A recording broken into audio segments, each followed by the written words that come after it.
Welcome, welcome, welcome. Shawn here with Accelerators Organization, ready for another mentor session. Let's get this thing going.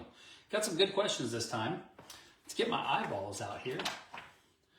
The first question comes from Sam, and Sam says, how do you find the idea for your first company?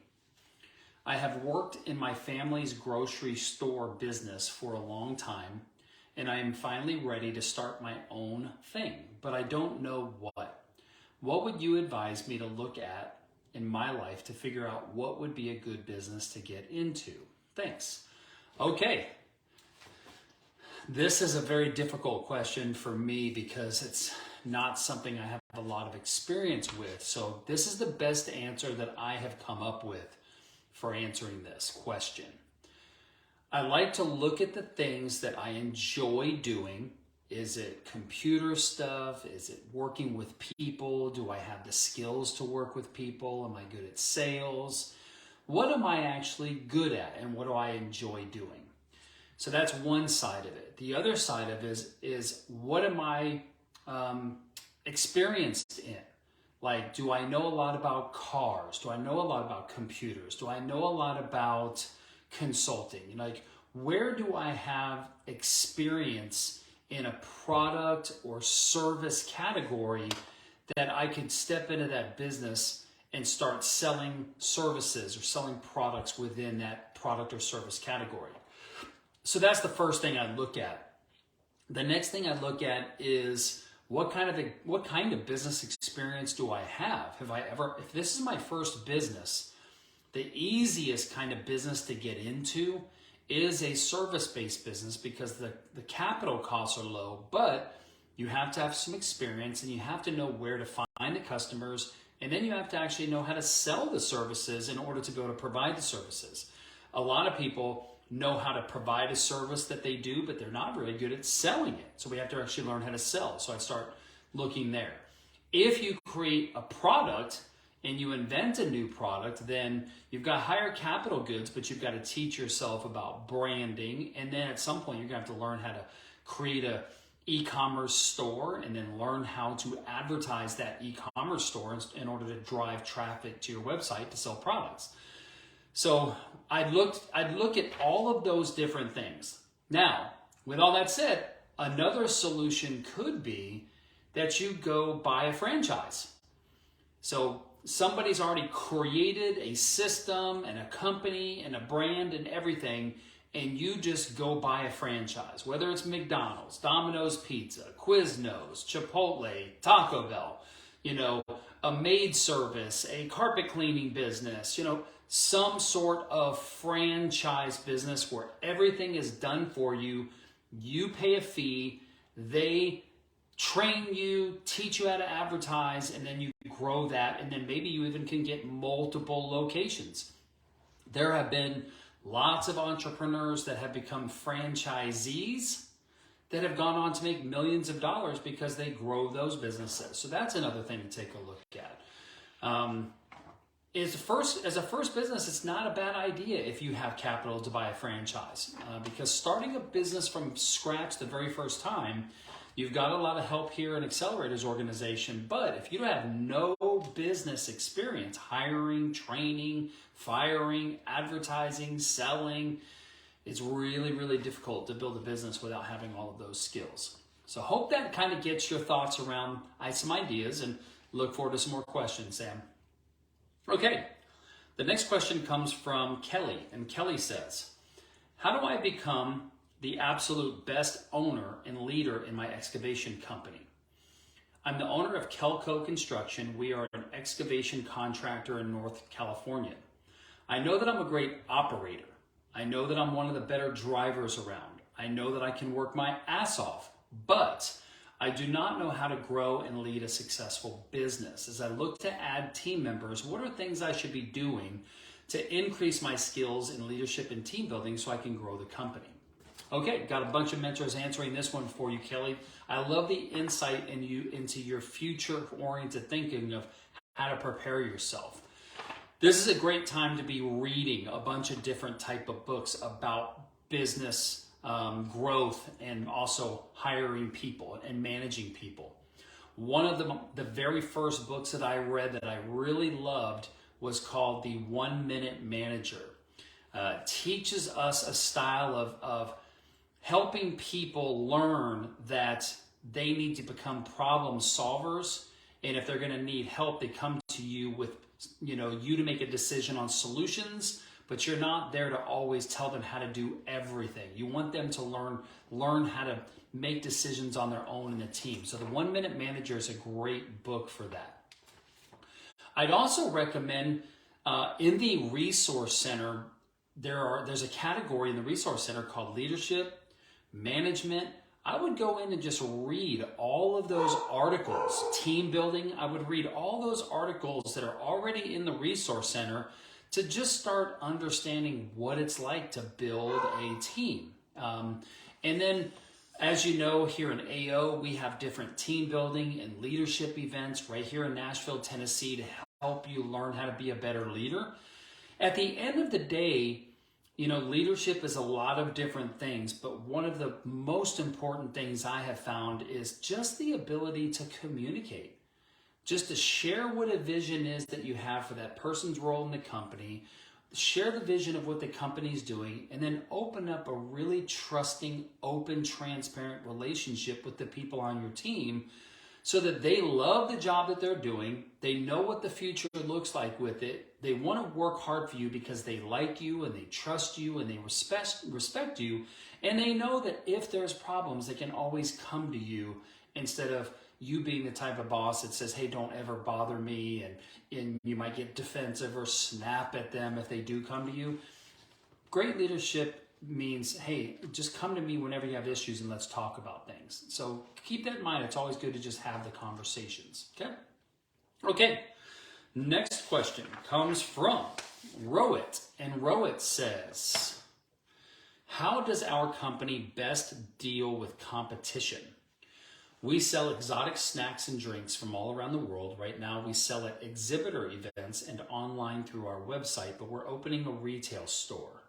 We just found out that we're getting retail competition in our area, and it's hard to deal with because we wanted to be the first to show our products off to the community, but we may get beaten to that.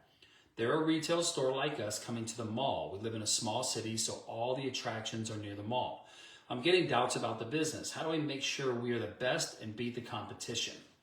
Okay, well, this is important to understand that you're building a brand. Are you a commodity-based business? Like, you got Kroger, there's multiple probably grocery stores in your area. Why does somebody choose one grocery store over another? Sometimes it's like in real estate, it's all about location, and location.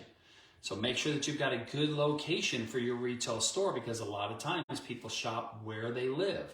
The next thing is think about ways that you can increase the customer experience when people do come into your store. Great look and feel in the store, an amazing, warm, inviting team, a great wide array of products, sample sales. What can you do to make sure that when people visit your store that the experience is far better than the competition? I would certainly be secret shopper the competition and find out what are things that you could be doing in your store better than they're doing in their store. Then obviously you want to advertise, and make sure that people know that your store is there. Good signage out front, good window display, anything and everything that can make your brand increase the perceived value to your customers. And that's how you beat the competition. Okay? Hope that helps. Next question comes from Lamont. And Lamont says, should I offer services that do not usually fall in line with my core business offerings? The background is I provide point-of-sale systems and security cameras for businesses and homeowners. When setting up clients, I find myself usually providing some other service. For example, when installing security cameras, I usually have to mount a television to the wall, or when installing a point of sale, I usually have to configure the network. And this usually leads to the clients asking me to perform other jobs outside of what they originally asked for, which I'm happy to offer for an additional fee. Should I promote all the services that I can offer or continue to focus on my core services? Okay, if it were me, I would want to focus on my core services, but in my contract or in my order form, I would want to have a line item of all the different things that you do and what the applicable cost is for those, just in case if you're mounting a TV for the closed captioning system, for your security cameras or what have you, and they say, oh, hey, Lamont, while you're here, I got a TV that I'd like to get mounted. Absolutely. Our rate is X. While you're there, if you can sell some more services, why not sell them more services? Your technicians in the future, they'll have upsell opportunities to make additional money, and you can bring more money. I wouldn't say that I'd necessarily advertise and market those services because I want to stay focused on my core services unless there is a big demand for those other ancillary services. I'd stay focused on my core services while also being able to provide those different things in addition to the core services. Hope that helps, Lamont. Okay, the next question comes from Lamont, and Lamont says, what model should I use for providing technical support to clients? The background is I provide point-of-sale systems and security cameras to businesses and homeowners. Currently, my clients get free tech support for 6 months on all products and services. I'm struggling with determining how I should offer support after the 6 months period. Currently, I charge a service fee depending on what needs to be repaired after 6 months. On a previous Zoom call, we were encouraged to think of ways of generating recurring revenue in our business, and now I'm thinking of offering a retainer fee to businesses where they pay an annual fee depending on the size of the company, and it provides them with IT support in their businesses without having to hire an IT department. This is a good approach. Well, it can be a good approach if you've got clients that need that and they're willing to pay for it. For example, in my last business, I sold computer systems to hotels. Well, hotels did not necessarily have high-level computer people that could troubleshoot the type of security software and things that we were installing on the computer. And so when they needed help, they needed to call us. And it wasn't something that we could literally train someone on knowing how to do this stuff at their own business. So it just simply made sense for them to always have a 24/7 service contract with our company. So you have to think about the products and services that people are buying from you. So security cameras, how many phone calls per year does somebody call you to say, hey, my camera system went down and we need help? All you're basically looking at doing is thinking of it like an insurance policy. You know over time that the average number of phone calls that you're going to get per year are X, and you're going to spread out that cost among a lot of different clients. So you might get some clients that call you 6 times a year, but other clients that never call you. And so you want to charge an annual call center or annual maintenance plan, to keep their systems up to date. Are there software updates that need to be done, hardware checks, cleanings? What are some things that you could do on the front end of your sales that is real, that you can say, hey, listen, I'm installing this for you, but we encourage that once a year we're going to need to update the software. Once a year we're going to need to check for any issues with your network. We're going to come out there and have to clean the systems and such. For that, we have an a la carte plan, and here's the a la carte plan for each of these services, and you'll need this at least once a year. Or if you just want to go ahead and subscribe to our annual maintenance plan, it not only comes with that support, but if you call us for any downtime, blah, blah, blah, blah, blah, it'll include the first 2 service calls or whatever. Basically, think about what you do for your clients over the course of a year, and then try to bundle that into an automatic subscription service, which helps you with cash flow and budgeting. And then it doesn't mean that you can't go out there when you're providing your normal maintenance on it. Even if the maintenance is per the contract, there might not be future upsell opportunities, like a camera goes out or something's happening, right? So think about it that way. So that's what I try to do, is just think about how can I bundle up a nice monthly or annual subscription that makes it easy for my clients to rest assured that their system is going to be up and running and working the way they want it to when they buy it from us. Okay? All right. Hope that helps. All right, the next question comes from Rowett. And Rowett says, do you have any ideas for promotion as we look to open our first brick and mortar retail store? We sell exotic snacks and drinks. Our brick and mortar store is coming soon, and figuring out which route is the best for promotion for our grand opening. We have thought of flyers and local newspapers so far. Whew. I have never opened a brick and mortar store, so I don't have a lot of experience with that. One of the things that comes to my mind as I'm just thinking is can you advertise in local magazines that have distribution? Can you advertise in your local newspaper? Are there mailers? Like, I know a lot of times you can pay to send out a mailer into people's mailboxes announcing it. Like, we have a lot of different, just what they call junk mail here in America. I don't know if you guys do that in Canada, but are you allowed to do door hangers? I would visit within a certain mile radius or a certain amount of blocks, depending on the type of neighborhood your retail store is going to be in. I would go in and just basically walk into every business and hand them some flyers and let them know that you're a new business that is going to be opening, and you're just there building relationships and letting people know that you're opening, and you look forward to being a part of the neighborhood, things like that. Those are the initial ideas that come to mind when I think about it. Okay, next question comes from Amy. And Amy says, do I go with my gut and choose not to work with a potential client? The background is I'm a lighting design consultant for hotels, hospitality, and residential. Today I had a meeting with a group that has transitioned from hotel work to office spaces. During the meeting, they requested that I spend 30 minutes providing their team with tips on office lighting for their projects.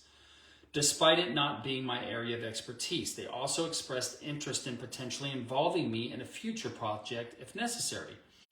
I left the meeting with the impression that they are seeking free advice and have no genuine intention to utilize my services. This situation misrepresents my actual skill set, and it could potentially be a waste of time, particularly if a more suitable opportunity arises. I'm inclined to trust my instinct and walk away. I'd like to redirect them to someone else who may be better equipped to assist them. Okay, well,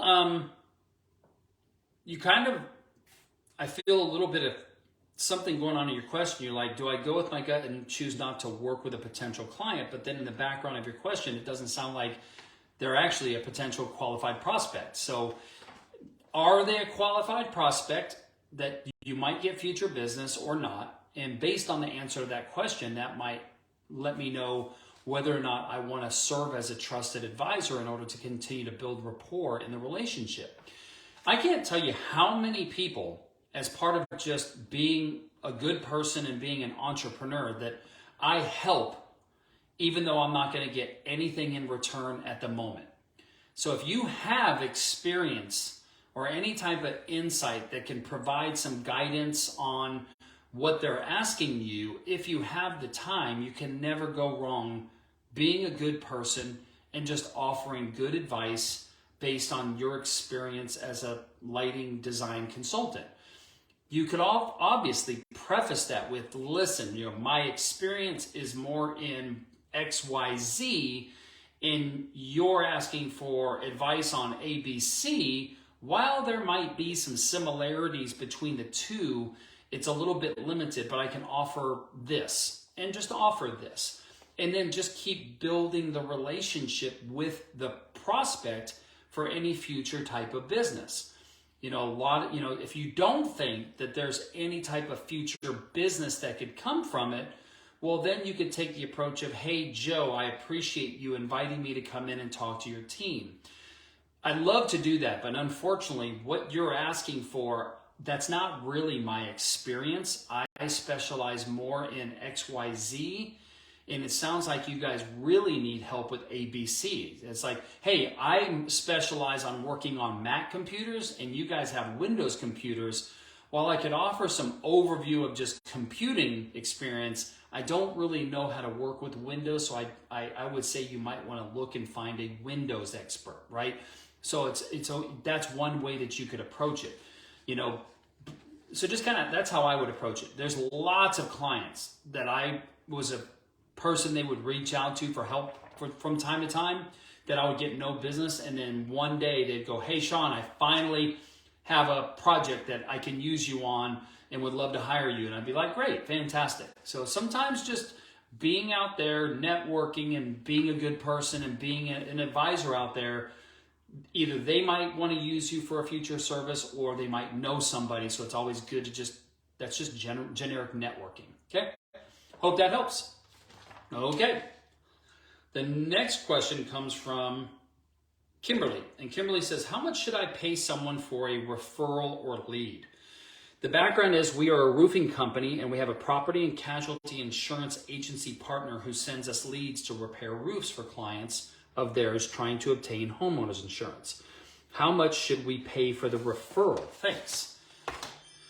Well, the first thing is I know in certain businesses and industries, we have to be very careful of whether we can legally pay a commission or referral fee. Because remember, if you're going to pay somebody a referral or commission fee, you want to be able to deduct that on your taxes. So I would certainly talk to your accountant to make sure that any commissions, referral fees, and things like that you're paying out, that you can take a deduction for it if this is an ongoing thing.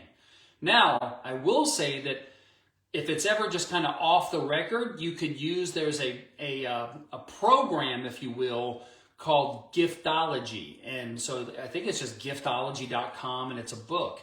And it's just basically a way of, instead of giving cash, you give gifts, and you do things that make people feel appreciated for sending you referrals.